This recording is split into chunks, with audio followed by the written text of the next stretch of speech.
Hello friends, मी बालाजी चव्हाण तुम्हा सर्वांचं स्वागत करतो सरस्वती क्लासेस या आपल्या डिजिटल प्लॅटफॉर्मवरती।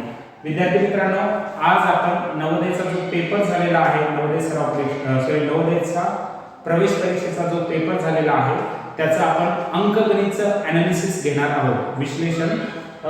अंकगणितचे 41 ते 60 हे नवोदयमध्ये प्रश्न आलेले आहेत, तर ते प्रश्न आपण पाहणार आहोत। नवोदयमध्ये वेगवेगळ्या प्रकारचे सेट असतात, ए बी सी डी असे सेट आहेत, तर त्यातला डी नंबरचा सेट आम्ही घेतलेला आहे। प्रत्येक विद्यार्थ्यांना ते 20 प्रश्न सारखेच येतात, फक्त त्या प्रश्नांचा सिक्वेन्स मागे पुढे असतो। तर आपण प्रश्न पाहूया। 41 नंबरचा प्रश्न आहे बघा, 90 चे मूळ अवयव म्हणजे प्राइम फॅक्टरायझेशन आपल्याला विचारलेलं आहे 90 चे। मग तुम्हाला माहिती आहे आपण सरस्वती क्लासेस मध्ये सर्वांना मूळ अवयव कशा प्रकारे काढायचे हे शिकवलेलं आहे। तर बघा 90 याला 2 न भाग जातो। ओके, सर्वात लहान मूळ संख्या कोणती आहे? 2, तिने भाग जातो, तर भाग द्या। 2 8 राहिले किती? 1 झाले 10, 2 5 10। त्यानंतर 45 आलेला आहे, 45 ला 2 न भाग जात नाही, मग 2 च्या नंतर येणारी मूळ संख्या कोणती आहे? 3, त्या 3 ने भाग जातो का? तर जातो। 3 1 3 राहिला 1, 3 5 15। त्यानंतर 15 ला पण 3 ने भाग जातो, 3 5 15। त्यानंतर 5 या 5 ला 5 1 5। म्हणजे आपण 90 ला कशा प्रकारे लिहू शकतो? 90 2 3 3 5। तर आता ऑप्शन पहा विद्यार्थी मित्रांनो, ऑप्शन पहिला ऑप्शन आहे 9 10, पहिला ऑप्शन कॅन्सल। दुसरा ऑप्शन आहे 3 6 5 कॅन्सल। तिसरा ऑप्शन तुमचा 2 3 चा स्क्वेअर 5 आहे, पण आपण या 3 चा स्क्वेअर ला काय लिहू शकतो?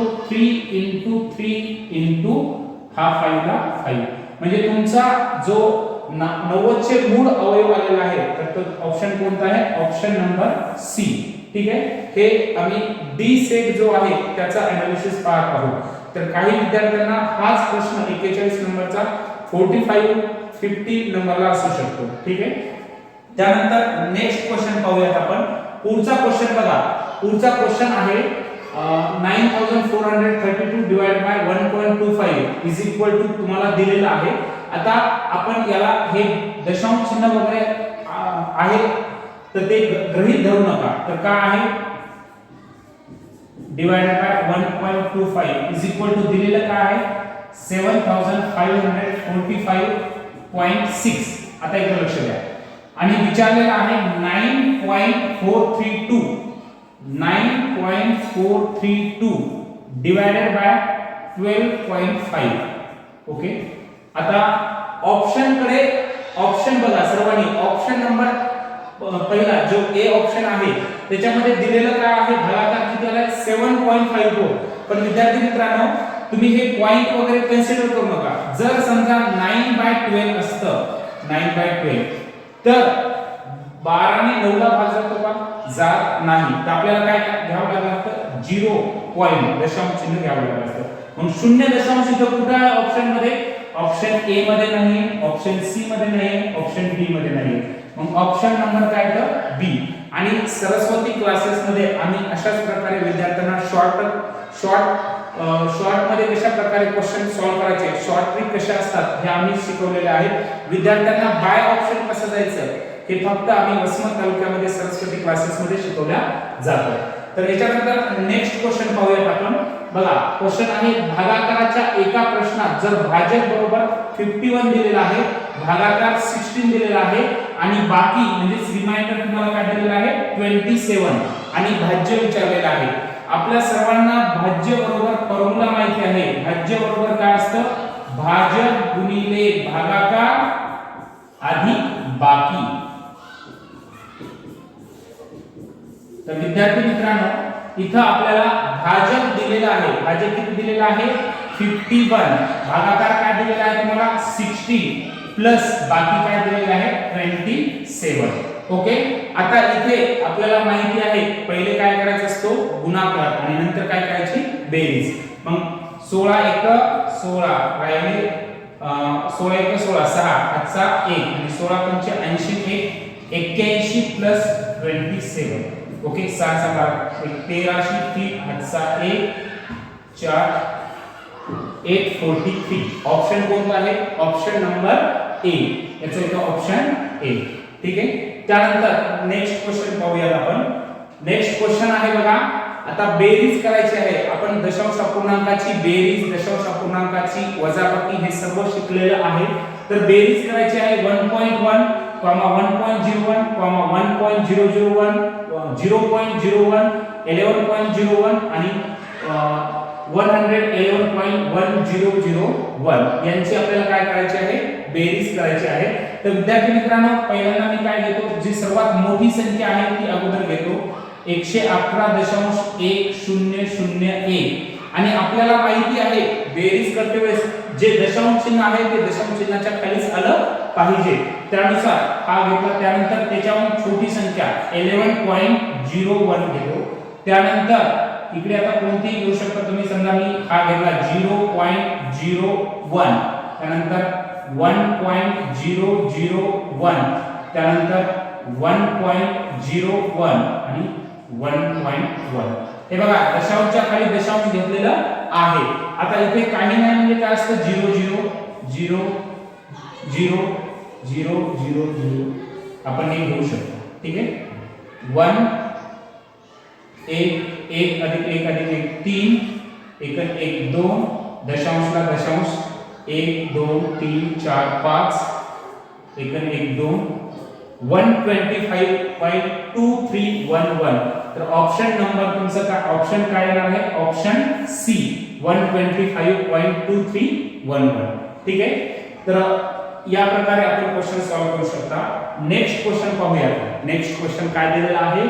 पुढील पैकी कोणती संख्या नेहमी प्रत्येक मूळ संख्येचा अवयव असतो तर तुम्हाला माहिती आहे विद्यार्थी मित्रांनो मूळ संख्येला फक्त दोनच अवयव असतात एक म्हणजे स्वतः ती संख्या आणि एक तर इथे ऑप्शन आहे पहिलाच एक हा प्रत्येक मूळ संख्येचा काय असतो अवयव असतो आणि प्रत्येक संख्येचा सर्वात लहान अवयव पण काय असतो एक असतो ठीक आहे आणि प्रत्येक संख्येचा सर्वात मोठा अवयव स्वतः ती संख्या असते जसं की मी विचारलं तुम्हाला की 387 या संख्येचा सर्वात मोठा अवयव सांगा तर या संख्येचा सर्वात मोठा अवयव काय आहे स्वतः ती संख्या आणि जर मी विचारलं की 387 या संख्येचा सर्वात छोटा अवयव सांगा तर सर्वात छोटा अवयव काय असतो 1 ठीक आहे हे पण आपण शिकलेलं आहे नेक्स्ट क्वेश्चन पाहूया बघा नेक्स्ट क्वेश्चन आहे 4, 2, 0, 7 या सर्व अंकांपासून तयार होणाऱ्या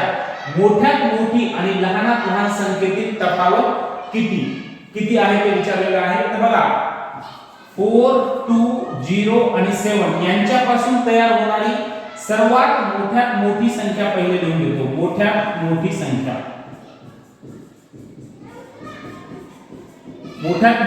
काय येणार आहे पहिले मी काय लिहू 7420 7420 हे 4207 यांच्यापासून तयार होणारी सर्वात मोठ्यात मोठी संख्या आहे आणि लहानात लहान संख्या